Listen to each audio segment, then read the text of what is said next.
कोई कंपनी है XYZ नाम से और वह अपने लाभ हानि को अपने साझेदारों में X, Y और Z तीन साझेदार है उस कंपनी के। तो उन तीन साझेदारों में 1/3, 1/2 और 1/6 के अनुपात में बांटती है। देखा कि एक कंपनी है XYZ, उसमें तीन साझेदार है X, Y और Z। इन तीनों के लिए X को 1/3 हिस्सा मिलता है लाभ का, Y को 1/2 हिस्सा मिलता है और Z को 1/6 हिस्सा मिलता है। यदि Z को उसके हिस्से के रूप में 1,76,802 रुपये मिले तो Y द्वारा प्राप्त राशि ज्ञात करो। देखो, मैंने पहले भी जो साझेदारी के सवाल बताए थे, मैंने आपको कहा था कि हमें सबसे पहले इन सबको सरल अनुपात में बांट लेना है, उसके बाद देखना है कि सवाल में क्या दे रखा है। जो चीज सवाल में दे रखी है उसी के अनुपात को हमें उठाना है। पहले वाले सवाल में हमने बात की थी कि कुल लाभ दे रखा था, तो हमने उन तीनों का जो अनुपात मिला उसे जोड़ने के बाद जो प्राप्त हुआ अनुपात, हमने उस कुल अनुपात को कुल लाभ के बराबर रख दिया और जो चीज हमें चाहिए थी उस चीज को हमने ज्ञात कर लिया। लेकिन इस बार इसने Z का लाभ तो दे दिया है और Y का लाभ पूछा है, मतलब मैं पहले सरल अनुपात निकालूंगा। तो पहले हम सरल अनुपात निकालते हैं। देखो, X, Y और Z ये तीन बंदे हैं। इन तीन बंदों के लिए उन्होंने अनुपात दिया है 1/3, अनुपात 1/2, अनुपात 1/6। मैंने कहा जब भिन्न में अनुपात हो तो इन अनुपात को हम सरल अनुपात में बदलेंगे। सरल में बदलने के लिए मैंने आपसे कहा था कि पहले हर का क्या लेंगे, हर का लेंगे LCM, और जो LCM हमें मिलेगा उस LCM की मदद से हम क्या करेंगे, इनको गुणा। गुणा करने के बाद जो मिलेगा वह होगा क्या, सरल अनुपात। तो हमने देखा कि इनका LCM 3, 2 और 6। आप सबको पता है कि इनका LCM क्या है, 6 है। LCM 6 आप निकालना जानते हो, मैंने हर एक सवाल में LCM निकाला है। अगर आपको नहीं भी आता हो तो आप पहले क्या करेंगे, इस टाइप से 2 से भाग देंगे, 3 एज इट इज, 2 में 1 बार, 6 में 3 बार, फिर से 3 से भाग देंगे, 1, 1 और 1। अब देखो 3 और 2 को गुणा करने पर क्या मिला, 6। तो LCM हमने प्राप्त किया 6।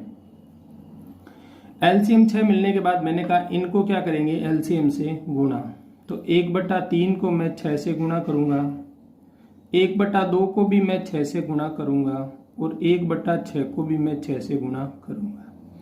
यह सब गुणा करने के बाद मुझे मिला कि 3 को 6 से मैंने 2 बार काट दिया, 2 को 6 मैंने 3 बार काट दिया और 6 से 6 1 बार कट गया।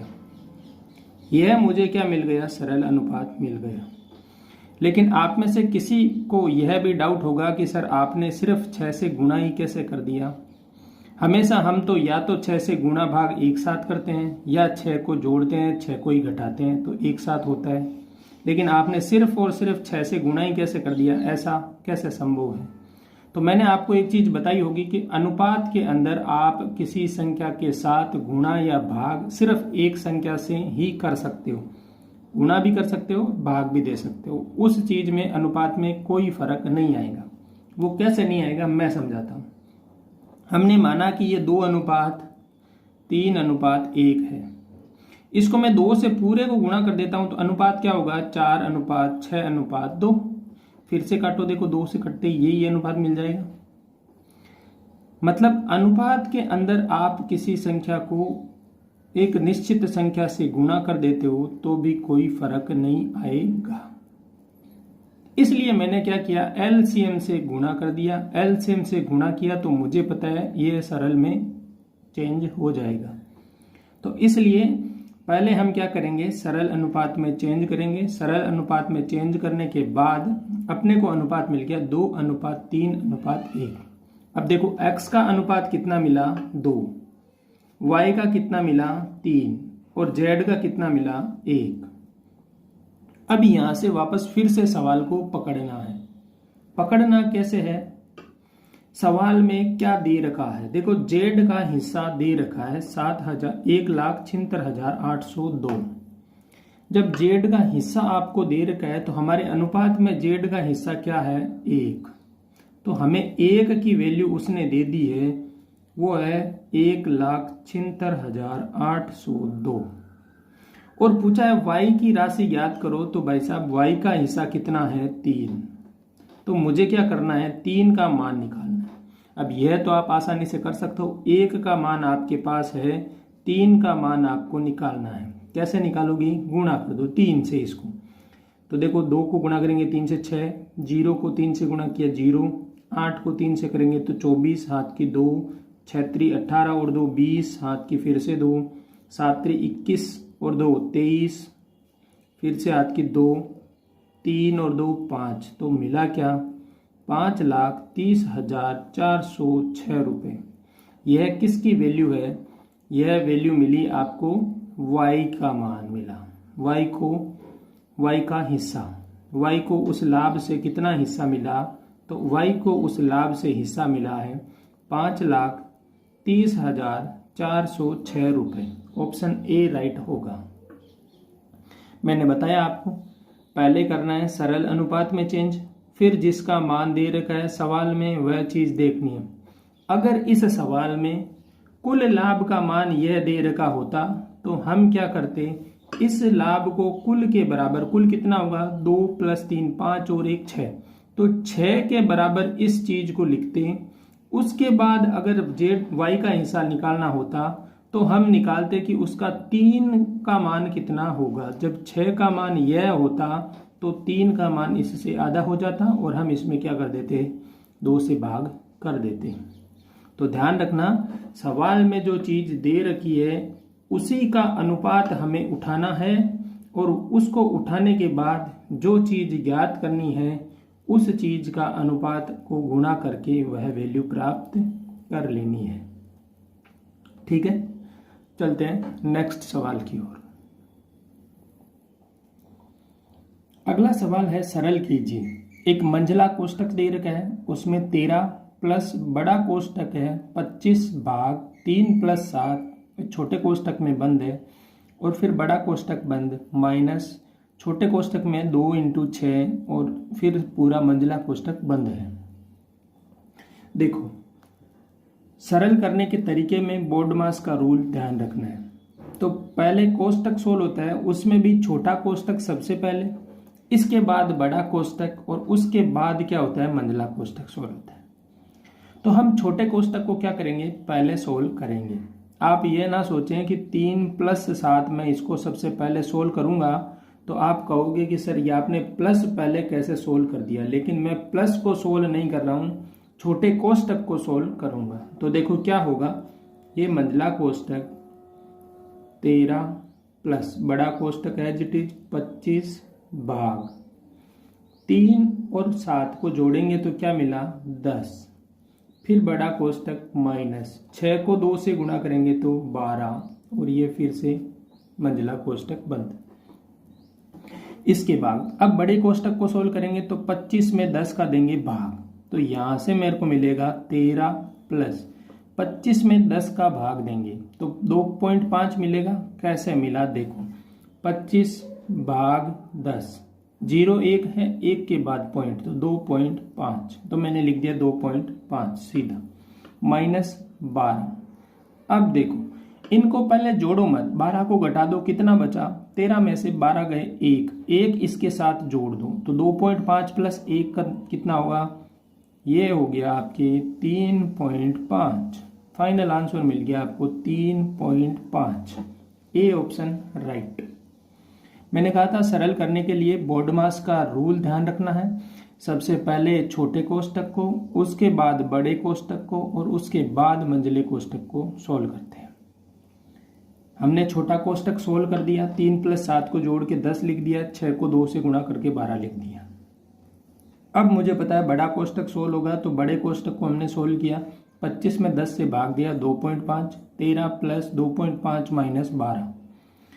इसके साथ हमने आगे देखा तो हमें पता है कि 13 में से 12 गए, 1 बच गया, 2.5 में हमने 1 को जोड़ दिया, 3.5 आंसर आ गया।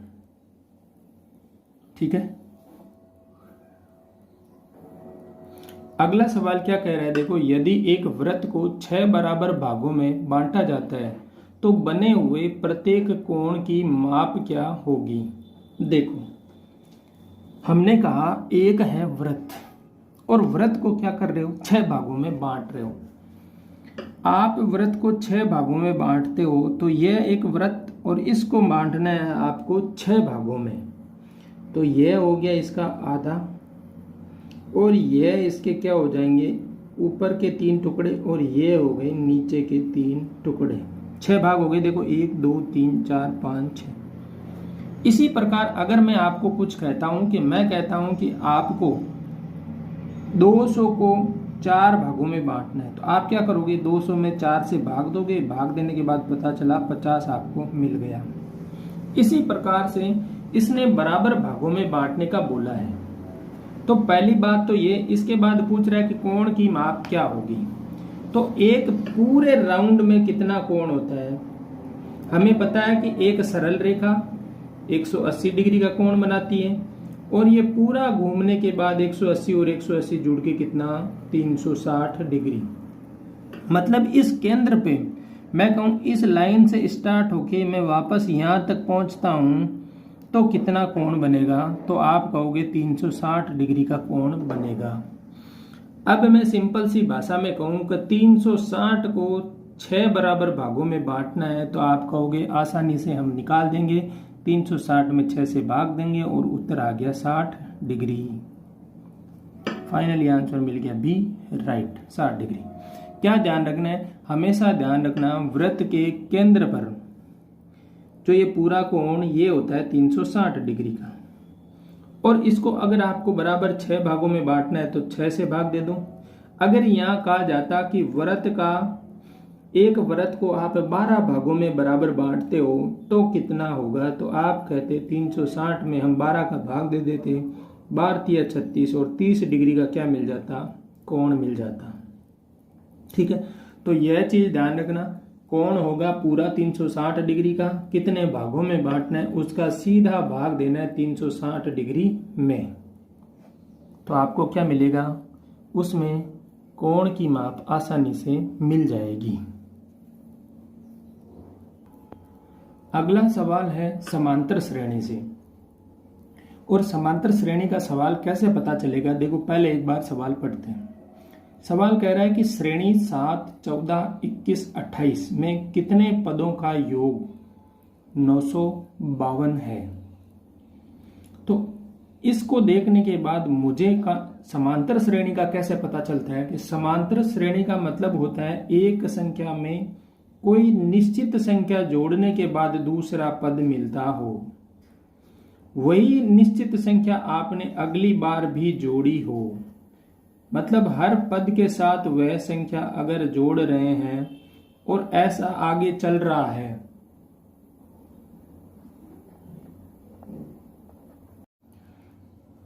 तो हमें देखना है कि यह कौन सी है, समांतर श्रेणी है। मतलब एक चीज आप ध्यान रखोगे कि किन्हीं 2 पदों का अंतर समान होगा तो वह श्रेणी समांतर होगी। आपको पहले श्रेणी को देखना है कि या तो वह श्रेणी में कुछ संख्या जोड़ी हुई मिलेगी या उस श्रेणी में किसी संख्या से गुणा किया हुआ मिलेगा। मुझे पहले से दूसरे पद पर जाने पर लगता है ऐसा कि 7 को 2 से गुणा किया हुआ होगा, लेकिन इसके बाद जब मैं तीसरे पद की तरफ जाता हूं तो यह 7 को 2 से गुणा करते तो 14, और 14 को फिर से अगली बार 2 से गुणा होने के बाद सीधा मुझे 28 मिलता। तो यह कौन सी श्रेणी हो सकती थी, उस समय मैं इस श्रेणी में गुणोत्तर श्रेणी के बारे में सोचता।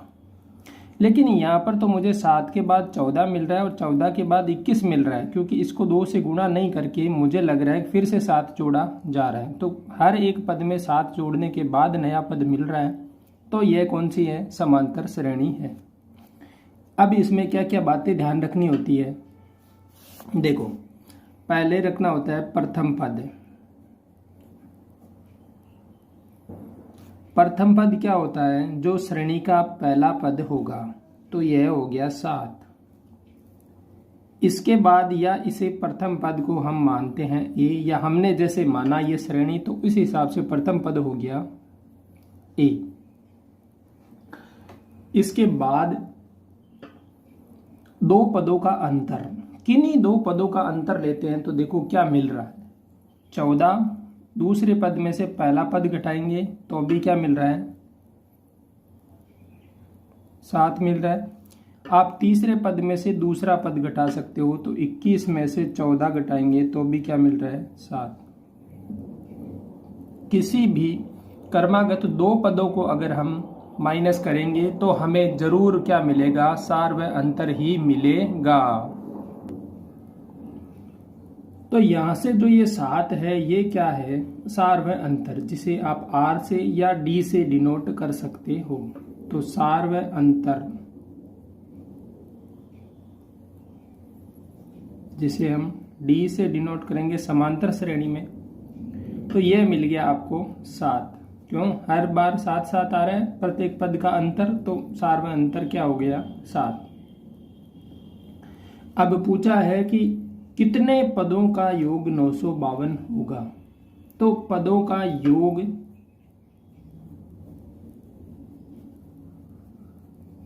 और इसके लिए फॉर्मूला क्या है, n/2 कोष्टक 2a + n-1 × d।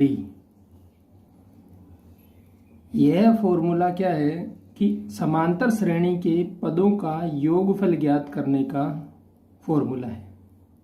इसके साथ ही एक फॉर्मूला और भी रहता है,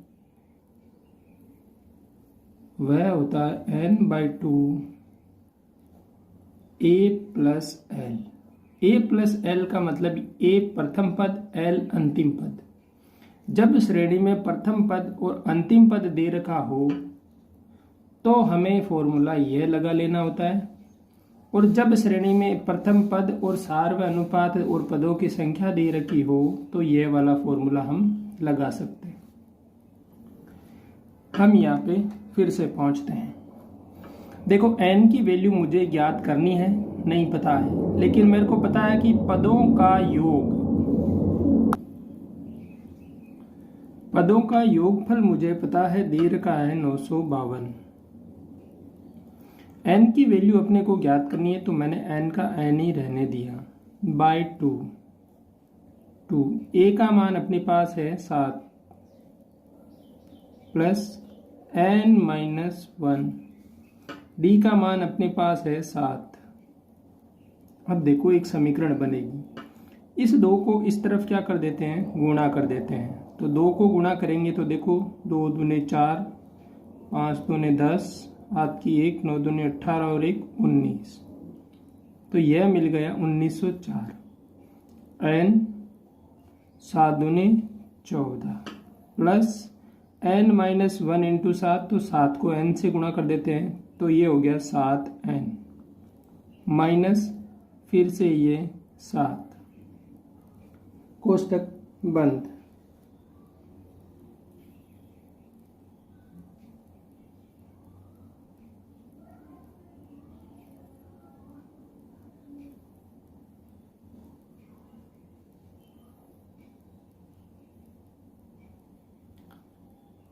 अब देखो फिर से 14 में से 7 माइनस करेंगे तो फिर से 7 बचेगा, तो ये देखो 1904 इक्वल, यहाँ n बार है, ये बचेगा 7 प्लस 7n। 7 दोनों में से कॉमन लेके बाहर ले लेंगे और इसमें 7 का भाग देके देखते हैं 7 का भाग जाता है या नहीं। तो मैंने यहाँ से 7 कॉमन ले लिया, n पहले से है, 1 प्लस n यहाँ पे बच गया अंदर, यहाँ 1904। फिर से मैं देखता हूँ एक बार के लिए, 1904 में आप 7 से भाग दो, 7 दूनी 14, फिर से बचेंगे 5 0, 7 तो 7 गुण 50, फिर से बचा 1 और 4 14, 7 दूने 14, तो 272 बार भाग जा रहे हैं। मतलब इसे काटने पर यहाँ क्या मिलेगा, 272। तो नई इक्वेशन क्या मिल गई अपने को, 272 इक्वल टू n प्लस 1। अब देखो यहां से हमें पता है कि n को अंदर गुणा करेंगे तो n को 1 से गुणा करेंगे तो n प्लस n को n से गुणा करेंगे तो n स्क्वायर इक्वल टू क्या मिलेगा 272। इसके बाद एक क्या बन गई, द्विघात समीकरण। और ये द्विघात समीकरण बन गई है तो ये समीकरण क्या, इनको इस तरफ पक्षांतरण कर देते हैं, n square plus n minus का 272। अब देखो इस n के कुछ ऐसे टुकड़े करने हैं जिससे हमें गुणा करने पर मिले 272 और जोड़ने पर फिर से वापस क्या मिले, n मिल जाए। तो n के कुछ ऐसे टुकड़े आपको देखने हैं। तो मुझे पता है कि n स्क्वायर n के टुकड़े में करूंगा 17n minus 16n minus 272 equal to 0। देखो 16 और 17 को गुणा करो तो 272 मिलेंगे। मैं 17 को 16 से गुणा करता हूं तो 16 7 112, हाथ की 11 और 16 कितने हो गए 27, तो मिल रहा है 272। मतलब यहां से आपको क्या मिल गया, यह इसके टुकड़े मिल गए। अब यहां से मैं लूंगा n कॉमन तो ये हो गया n प्लस 17। यहाँ से मुझे पता है कि सेम दोनों कोष्टक सेम बनाने के लिए मैं लूंगा माइनस का 16 कॉमन तो ये n प्लस 17। कैसे हुआ, माइनस माइनस दोनों का कॉमन, 16 का भाग यहाँ पे दिया तो n बच गया, 16 का भाग इसमें देंगे तो 17 इक्वल टू 0। n प्लस 17 हमने फिर से कॉमन ले लिया तो यहाँ से बचेगा n और यहाँ से बचेगा माइनस का 16 इक्वल टू 0। तो या तो n की वैल्यू माइनस 17 आएगी इस कोष्टक से या n की वैल्यू 16 आएगी इस कोष्टक से। तो यहाँ पर देखने के बाद पता चल रहा है कि माइनस में तो n की वैल्यू होगी नहीं, तो n की वैल्यू क्या मिल गई, 16 मिल गई। और फाइनली आंसर क्या मिला, 16। अब इतना लंबा प्रोसेस तो आप कंपटीशन एग्जाम में होगा नहीं, तो हमें क्या करना रहेगा वहाँ पर जल्दी करने के लिए, वहाँ पर या तो हमें क्या करना है, बाई ऑप्शन चेक कर लेना है। सबसे बड़ी बात, बाई ऑप्शन चेक कैसे करेंगे कि हमें यहाँ इस फॉर्मूले में n की वैल्यू 16 रख देनी है। n की वैल्यू 16 रख के देखेंगे, जल्दी से कैलकुलेशन हो जाएगी। ये जो द्विघात समीकरण बन रही है इसमें आपको ज़्यादा समय लगेगा। क्यों लगेगा, इन टुकड़ों के चक्कर में आप ज़्यादा समय बर्बाद करोगे। तो यह टुकड़े आपको नहीं करने हैं। आपको यहाँ तक पहुँचने के बाद ये प्रोसेस भी अगर आप करते हो तो आपको यहीं पर रुक जाना है। इस प्रोसेस के बाद आपको यहीं पर रुक जाना है। यहाँ आते ही अपने को कुछ ऐसा माइंड में लगना चाहिए कि n और n प्लस 1 मतलब दो क्रमागत संख्याओं का गुणा है ये, और दो क्रमागत संख्याओं का गुणा करने के बाद 272 कब मिलेगा। तो जब ऑप्शन भी ऐसे दे रखे हों 16, 17, 18, 19, तो मैं यहाँ से सीधा n की वैल्यू 16 मान के चलूंगा कि n की वैल्यू अगर मैं 16 लेता हूँ तो 16 इंटू 17 करना है तो वह क्या मिलेगा 272, और 16 इंटू 17 करते हैं तो 272 मिलता है। तो यहाँ से n की वैल्यू क्या हो जाएगी 16, जो अपने को यहीं पे मिल जाएगी। या तो ये ऑप्शन या सीधा ऑप्शन ही उठा लो। पहला ऑप्शन उठाया, इसके साथ पदों का योगफल का फॉर्मूला लगा दिया, इस फॉर्मूले से सॉल्यूशन कर लेंगे। नहीं हुआ तो अगली तरफ चलेंगे। लेकिन यहाँ तक तो आपको किसी भी हालत में नहीं पहुँचना है। इसमें पहुँच गए तो टुकड़े हो सकता है आप कर लोगे, लेकिन टुकड़ों में ज़्यादा दिक्कत रहेगी। तो आपको यहीं पर एक बार के लिए ऑप्शन देख लेने हैं कि इस समीकरण में कौन सा ऑप्शन सही बैठ रहा है। तो आपको क्या करना होगा, यहाँ से सीधा एक लाइन में ही ऑप्शन क्या हो जाएगा, चेक। इस फॉर्मूले में ऑप्शन लगाओगे तो अपने पास 3 से 4 लाइन लगानी पड़ेगी, लेकिन यहाँ पहुँचने के बाद ये जो सारा कॉमन मैटर है, तो यहाँ तक पहुँचने के बाद आपको ऑप्शन ट्राई करना है। यहाँ आगे तो आपको बिल्कुल बढ़ना ही नहीं है। यहाँ तक ही आना है, इसके बाद ज़रूर ऑप्शन ट्राई कर लेना है।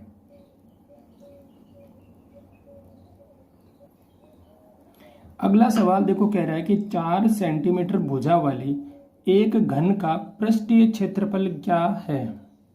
देखो भुजा 4 सेंटीमीटर भुजा दे रखी है, तो भुजा की लंबाई मिल गई 4 सेंटीमीटर, और घन का पृष्ठीय क्षेत्रफल, तो घन में देखो भुजा कितनी, फलक पृष्ठ कितने होते हैं, तो फलक की बात करें या पृष्ठ की बात करें तो घन के फलक या पृष्ठ होते हैं 6। एक घन के 6 पृष्ठ होते हैं। अब घन होता क्या है, प्रत्येक पृष्ठ क्या होता है, वर्गाकार होता है। प्रत्येक पृष्ठ क्या होता है, वर्गाकार होता है। तो वर्ग का मतलब कि उसकी सभी भुजाएं क्या, समान। वर्ग की सभी भुजाएं समान होती है। घन का प्रत्येक पृष्ठ क्या होता है, वर्ग का वर्गाकार होता है। तो घन का पृष्ठीय क्षेत्रफल जो है वो पृष्ठीय क्षेत्रफल क्या होता है, तो घन का पृष्ठीय क्षेत्रफल होता है, कितने पृष्ठ है, 6, और वर्गाकार है मतलब वर्ग का क्षेत्रफल क्या, भुजा स्क्वायर। कैसे आया फॉर्मूला, इसकी बात भी हमने कर ली है कि वर्ग में कितनी पृष्ठ होते हैं, तो 6 पृष्ठ होते हैं, मतलब एक पृष्ठ का क्षेत्रफल, तो वर्गाकार होता है पृष्ठ, तो हमने पहले एक पृष्ठ का क्षेत्रफल निकाल लिया कि जब वर्गाकार पृष्ठ होगा तो उसका क्षेत्रफल भुजा स्क्वायर होगा। अब घन में 6 पृष्ठ होते हैं तो इसको हमने 6 से गुणा कर दिया, तो पृष्ठीय क्षेत्रफल कितना है, 6 इंटू भुजा का स्क्वायर। अब यहाँ से भुजा का मान कितना दे रखा है, 4 सेंटीमीटर। तो हमें क्या करना होगा, 6 को 6 एज इट इज लिखना है, भुजा का मान यहाँ से रखेंगे 4, तो 4 का स्क्वायर, इसे सोल्व करेंगे तो 6 इंटू 4 का वर्ग करेंगे तो ये मिलेगा 16। 16 को 6 से गुणा तो यहाँ से होगा 96 सेंटीमीटर स्क्वायर। 16 को 6 से 16 चक्के 96 सेंटीमीटर स्क्वायर। तो ये मिल गया क्या अपने को, फाइनल आंसर 96 सेंटीमीटर स्क्वायर। धन्यवाद दोस्तों, वीडियो जरूर अपने दोस्तों के साथ शेयर कर दीजिएगा। वीडियो थोड़ा लंबा जरूर बन रहे हैं क्योंकि इसमें प्रत्येक चीज को समझाया जा रहा है। एक ऑफलाइन बैच की तरह आपको हर एक चीज प्रत्येक वीडियो के साथ समझाई जा रही है। हर एक सवाल में जो जितने मेथड लगते हैं वो सभी मेथड समझाए जा रहे हैं, तो आपकी बेसिक मैथ्स बहुत स्ट्रांग हो जाएगी। इस वजह से मैं एक एक कंसेप्ट जो आप हो सकता है कहीं ना कहीं मिस करते हो, भूल भी सकते हो, तो उन सभी कंसेप्ट को मैं यहाँ पे आपको प्रत्येक सवाल में बता रहा हूँ। धन्यवाद। कह रहा है कि एक स्कूल की कैंटीन है और उसमें 3200 किलो दाल खरीदी है उन्होंने, और उनके पास बच्चे कितने हैं, 1200 बच्चे हैं।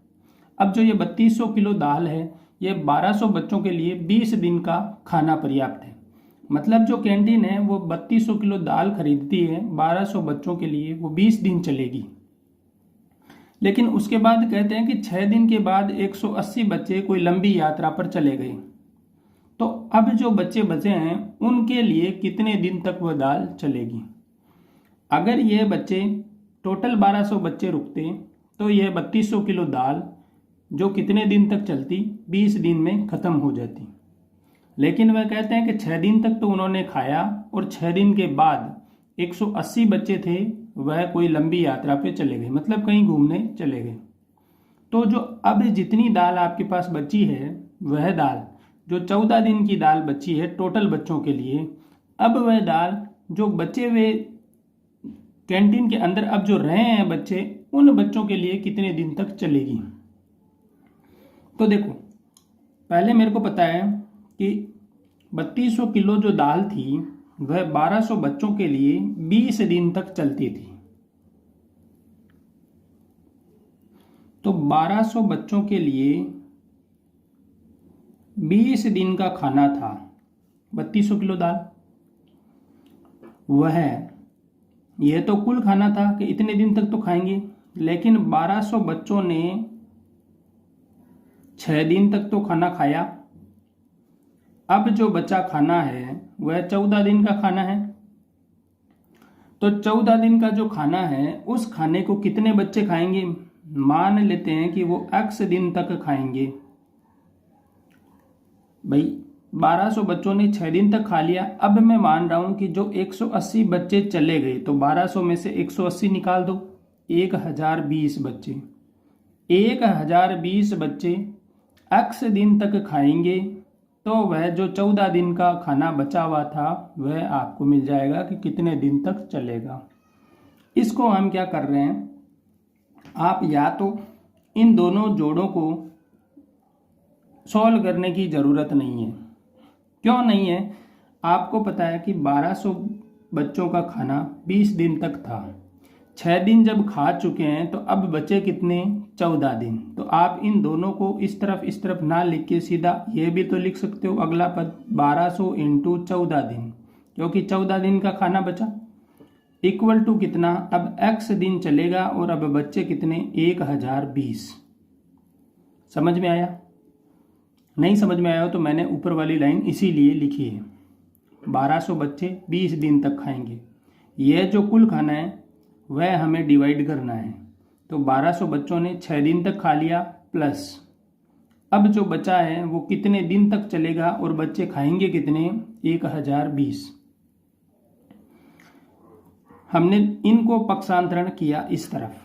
आप इसको इस तरफ पक्षांतरण करोगे तो 1200 इंटू 20 और इधर आएगा माइनस 1200 इंटू 6।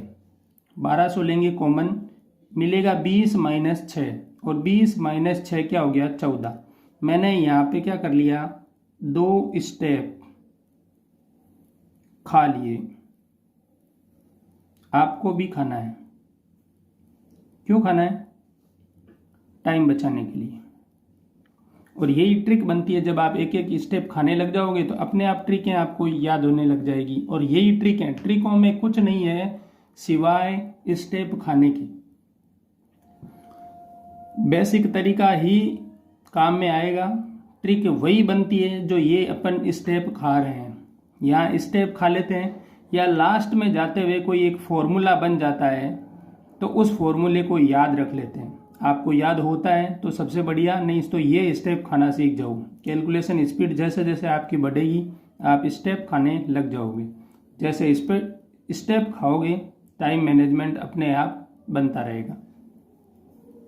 अब देखो, मुझे पता है कि मेरे को x का मान निकालना है, तो यहाँ क्या मिल रहा है? 1200 इंटू 14 बटा 1020।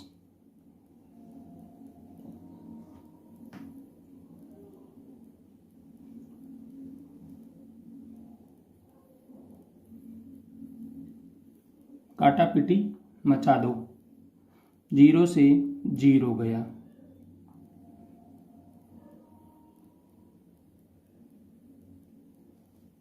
करो 14 को 12 से गुणा, 0 का पहले 0, 14 दूने 28, हाथ की 2, 14 और 2 16 बटे 102। 102 का भाग 1680 में देना है। तो आप यहाँ पर देखेंगे कि 100 से 16 ज़्यादा, 100 का भाग देते हैं तो 1600, और यहाँ 2 से करेंगे 16 को गुणा तो 32। समथिंग 16 बार तो भाग जाएगा। अब देखो आगे, जब 16 बार भाग जा रहा है, 17 बार तो नहीं जा रहा, क्योंकि 17 से गुणा करेंगे तो 1700 समथिंग चला जाएगा। 15 बार भी नहीं जा रहा, क्योंकि 16 बार पूरा जा रहा है।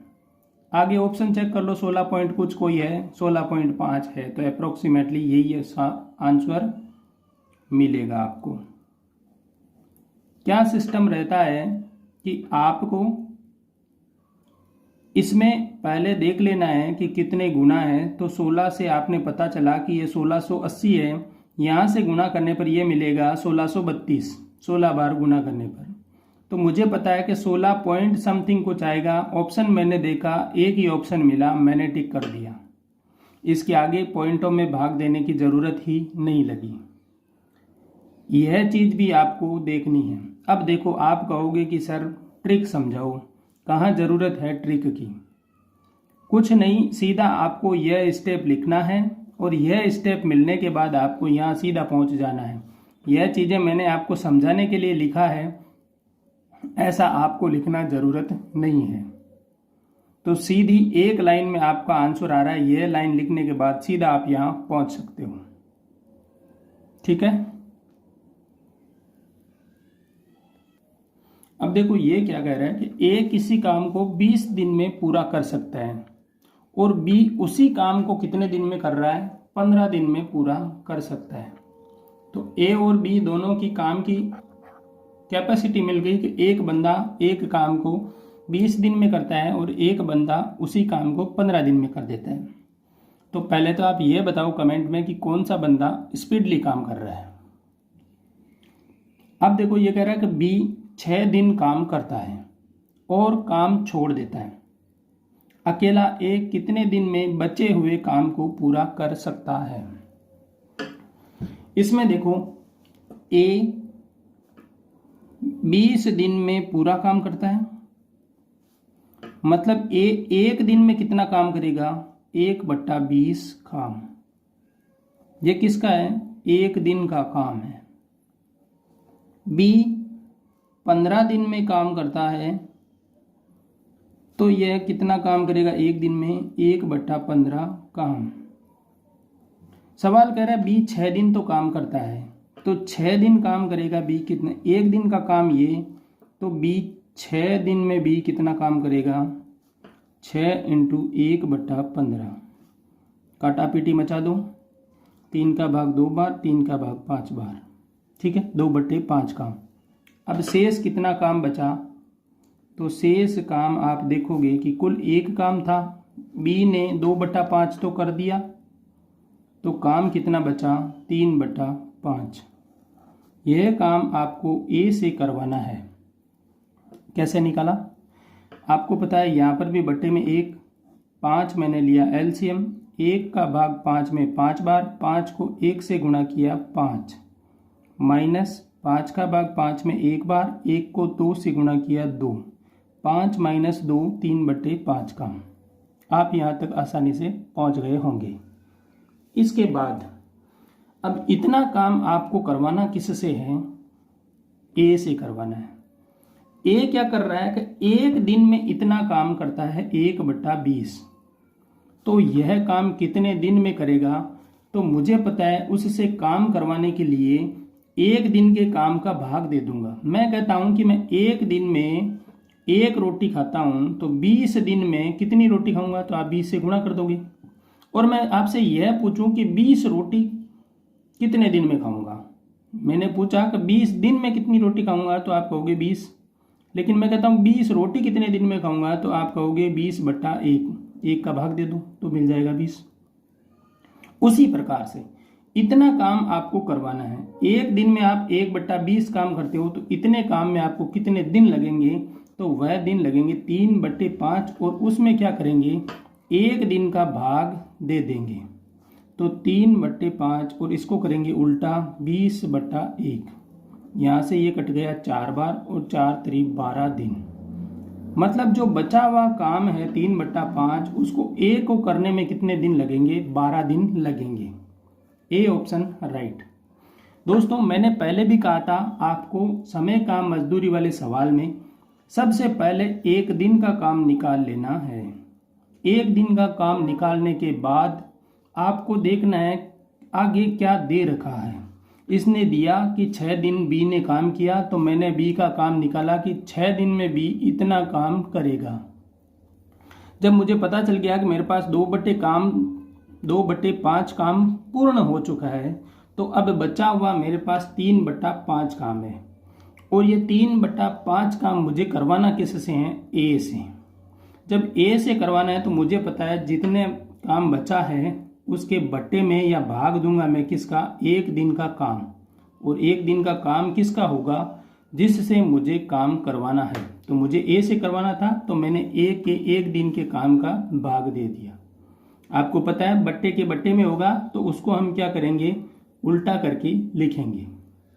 तो 3/5 को उल्टा करके लिख दिया 20/1। 5 से 20 कट गया 4 बार और 4 3 12 दिन आपके मिल गए। तो यही आपका फाइनल आंसर होगा। समझ में आ गया होगा। अब देखो ये अगला सवाल क्या कह रहा है। ये घातांक एवं करने का सवाल है, जिसमें घातांक पे घातांक दे रखी है। तो आपको क्या करना होगा, देखो ये सवाल है कि x की पावर 4 और इसके कोष्टक में ऊपर घातांक लगा रखिए 3 - 2a। तो अगर घातांक में कोष्टक के ऊपर घातांक लगी हुई है तो यह तो आएगी गुणा में, और अगर सीधी घातांक पर घातांक हो तो वह क्या होगा, उस घातांक को घात लगानी होगी घातांक पे। जैसे एक बार के लिए मैं समझाऊं कि आपको x की पावर 2 और इसकी पावर 3 है, ठीक है, और इसी के साथ में एक और दे रखा है x की पावर 2 और इसकी पावर में यहाँ पे 3 है। तो क्या ये दोनों सही है? आप इसे बराबर समझेंगे या फिर ये दोनों अलग अलग हैं? यह दोनों बराबर नहीं है। क्यों नहीं है? क्योंकि इसको हम इस तरफ से सोल्व करेंगे। 2 की पावर 3 कितना होता है? 2 दूनी 4 और 4 दूनी 8, मतलब यह है x की पावर 8। और यहाँ पर इस 2 को 3 से गुणा करेंगे तो 2 तिया 6, तो ये होगा x की पावर 6। क्या ये दोनों बराबर नहीं है? तो ध्यान रखना है, सीधा घात पे घात होगा तो उसे सिर्फ हमें ऊपर से सॉल्व करते हुए आना है और 2 की पावर 3 लेनी है। जब कोष्टक में घात लगा रखी हो तो इन्हें क्या करना होता है, गुणा करना होता है आपस में। ठीक है, अपने सवाल की तरफ चलते हैं।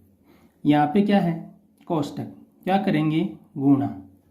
देखो x की पावर 4 है तो मैं लिख देता हूँ x की पावर में 4 और इसको लिख देता हूँ कोष्टक में 3 - 2a, गुणा में लिख दिया। यहाँ पे है गुणा पहले से ही, ये x की पावर 2 + a और इसको गुणा करना है a से, तो ये हो जाएगी x की पावर 2 + 1 और इसके गुणा में हो जाएगा 1। भाग का निशान तो मैंने लिख दिया बट्टा। इसके बाद देखो क्या दे रखा है, x की पावर में है 3a - 5 और इसका गुणा है 2 से। इसके साथ फिर से गुणा है x की पावर a + 1 और इसका गुणा है 2a - 1 से। अब देखो इनको करते हैं पहले सोल्व। मैंने यहाँ से देखा कि x की पावर कितनी होगी, 3 को 4 से गुणा करेंगे तो 12 माइनस 4 को 2 से गुणा किया तो 8a, फिर से गुणा। आगे x की पावर में क्या दे रखा है, 2a + 1 को a से गुणा करेंगे तो ये मिलेगा 2a², फिर से प्लस और ये a मिलेगा बटा, यहाँ पर मिलेगा x की पावर 2 से गुणा करेंगे तो 6a माइनस 5 दूनी 10, फिर से गुणा का निशान और x के साथ क्या मिलेगा, a को 2a से करेंगे तो 2a², a को -1 से करेंगे तो माइनस का a, फिर से 1 को 2a से करेंगे तो प्लस का 2a, और +1 को -1 से गुणा करेंगे तो माइनस का 1। यहाँ तक समझ में आया। इसके बाद देखो, मुझे पता है कि आधार समान होंगे तो घातें क्या होगी, जुड़ेगी, और गुणा में घातें जुड़ जाएगी और जो भाग की घातें हैं वो क्या होगी, घट जाएगी। तो आपको पता है सब x की घात में लगे हुए हैं तो मुझे यह एक पद में सॉल्यूशन मिल सकता है। ऊपर वाली घातों को हम जोड़ देंगे और ये नीचे वाली घातों को उनमें से घटा देंगे। तो पहले मैं लिख देता हूँ x की पावर में ऊपर वाली घातें जोड़ के क्या मिलेगा 12 माइनस 8a प्लस में कर देता हूँ 2a square plus a, minus करना है नीचे वाली घातों को, मैं सीधा माइनस के साथ ही लिख देता हूँ। तो माइनस करेंगे तो चिन्ह चेंज होगा, तो यहाँ होगा माइनस का 6a और प्लस का 10, क्योंकि इसका चिन्ह चेंज करना पड़ेगा। प्लस के 6a हैं तो माइनस का 6a और माइनस का 10 प्लस का 10 हो जाएगा। इसके बाद इनका चिन्ह चेंज करना है। देखो मैं यहाँ से ये माइनस का a और ये प्लस का 2a, क्या बचेगा, प्लस का a बचेगा यहाँ से। तो इसको सोल्व करने के बाद मुझे पता है मिलेगा 2a square plus a minus 1। तो इसे मैं क्या करूँगा, माइनस में लिखना है, तो माइनस का 2a स्क्वायर माइनस का a और प्लस का 1। अब देखो 2a स्क्वायर माइनस का और 2a स्क्वायर प्लस का, a प्लस का a माइनस का, अब क्या बच रहा है, माइनस के ही बच रहे हैं। तो यहाँ से मेरे को मिल रहा है x की पावर में 12, इसके साथ 10, 12 और 10 22 और 1 23, फिर से माइनस का 8a और माइनस का 6a, कितना हो गया 8 और 6 14a। तो फाइनली आंसर मिला x की पावर 23 माइनस 14a, जो मिल रहा है बी ऑप्शन में। तो आपको ध्यान रखना है आधार समान होगा तो गुणा में घातें जुड़ेगी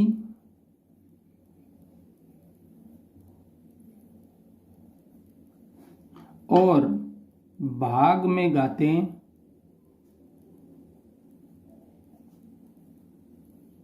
घटेगी। यह कब होगा, जब आधार समान होगा।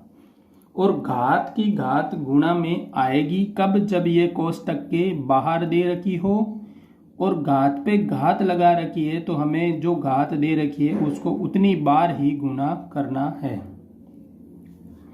ठीक है।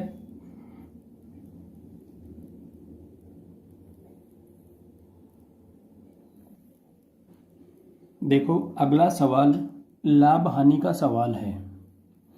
सवाल बहुत बड़ा दिख रहा है दिखने में, लेकिन है बहुत छोटा। आप सवाल को पढ़ेंगे या ऐसे देखने से आपको लगेगा कि बहुत लेंदी सवाल है, इसलिए हमें छोड़ देना चाहिए। लेकिन सवाल को पढ़ने के बाद पता चलेगा कि इस सवाल में ऐसा कुछ भी नहीं है। देखो एक चाय के व्यापारी के पास 3 किस्मों की चाय है। उसके पास 3 ब्रांड है चाय के। ब्रांड ए जो 252 रुपये प्रति किलो है, ब्रांड बी जो 280 रुपये प्रति किलो है और ब्रांड सी जो 316 रुपये प्रति किलो है। वर्ष के अंत में वह पाता है कि उसने ब्रांड ए की 274 किलो चाय बेची, मतलब वो 252 रुपये किलो ब्रांड ए है और उसने बेची कितनी, 274 किलो। ब्रांड बी की वो 147 किलो चाय बेचता है और ब्रांड सी की वह 54 किलो चाय बेचता है। यदि तीनों मिश्रित कर देता है और उसको 283.50 रुपये प्रति किलो की दर से बेच देता है, बिक्री पर उसका लाभ या हानि क्या था। कह क्या रहा है कि अगर ये पहले अलग अलग बेचता है, इस भाव की चाय है और वो तीनों मिश्रण को बेचता है इस भाव में। कुछ समझ में आया होगा आपको सवाल। वो कह रहा है कि आपने 252 रुपये प्रति किलो की है, 280 की भी है और 316 की भी है। बेचते समय उसने क्या किया, 274 किलो चाय ए ब्रांड की मिक्स कर दी, बी ब्रांड की उसने 197 किलो मिक्स कर दी और सी ब्रांड की 54 किलो मिक्स कर दी। मिक्स करने के बाद वह उसे 283.50 रुपये प्रति किलो की दर से बेच रहा है, तो उसका लाभ या हानि ज्ञात करना है।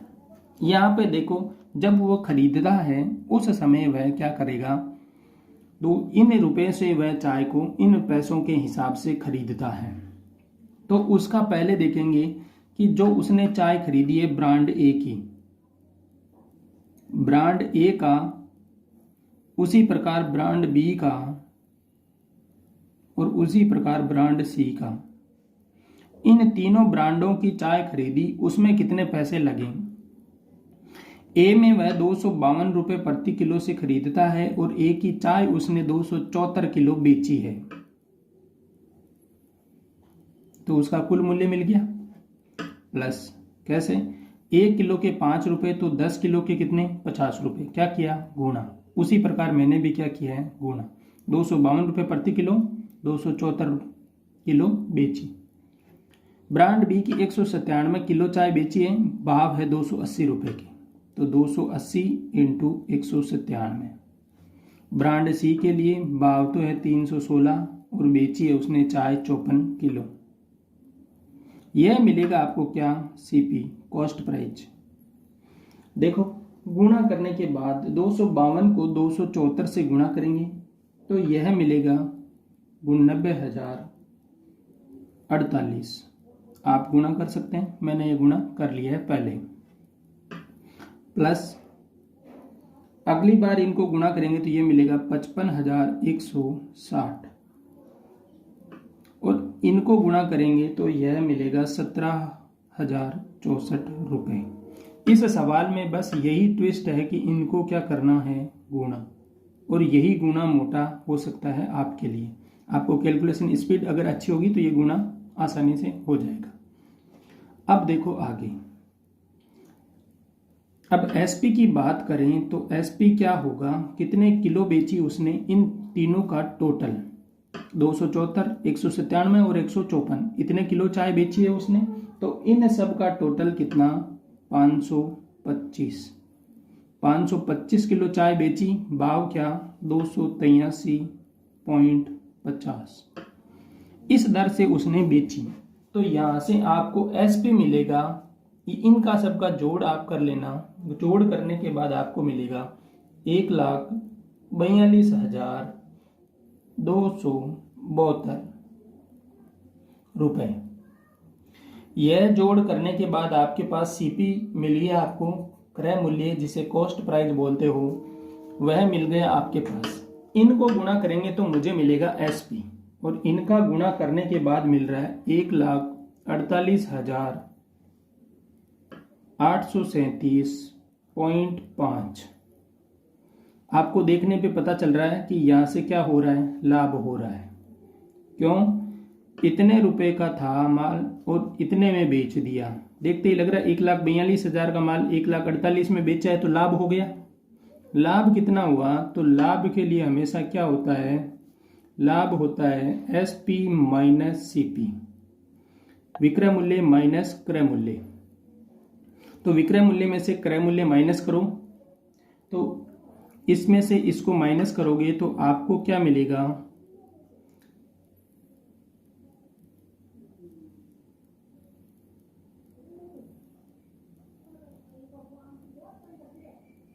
यह वाला मान आपको मिलेगा।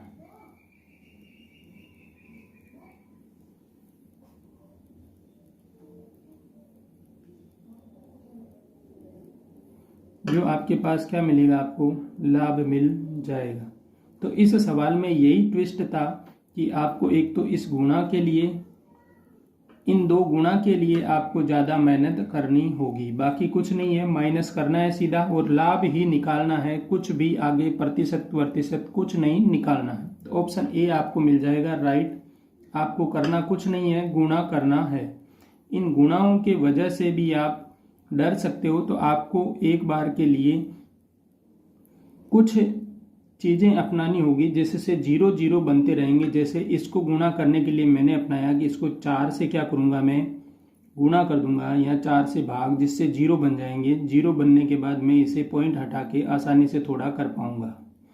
कुछ हैं जिनमें हम आसानी से करने के लिए मैं इसे क्या करूँगा 50 मान के करूँगा, फिर से 4 से और गुणा करके जोड़ दूंगा, क्योंकि 54 से मुझे ज़्यादा दिक्कतें रहेगी, तो इसलिए नज़दीकी वैल्यू करेंगे। इसमें मुझे पता है मैं पहले 200 मान के इसको गुणा कर दूंगा, फिर 3 से गुणा करके वापस हटा दूंगा। घटाने के बाद मुझे आसानी से 197 की वैल्यू मिल जाएगी। यहाँ पर भी आपको उसी प्रकार से करना है। तो गुणा में यहाँ 250 को नज़दीक लग रहा है तो इसे 250 से गुणा कर देना, फिर 2 से गुणा करके जोड़ देना। और कैलकुलेशन बढ़ाने के लिए आपको कुछ ना कुछ सोचना पड़ेगा और वह आप खुद सोचना स्टार्ट करोगे तभी आपके माइंड में एग्जाम टाइम में आएगा। मेरे बताने से कुछ नहीं होगा, क्योंकि मैंने बताया है वो मेरे काम आएगा। आप लोग जब तक प्रैक्टिस नहीं करेंगे तब तक आप लोगों के लिए यह चीज़ सब व्यर्थ है। तो खुद से प्रैक्टिस करोगे उतना ही आपको मैथ्स में फ़ायदा मिलेगा। धन्यवाद। मिलते हैं एक नेक्स्ट वीडियो के साथ। तब तक के लिए जय हिंद।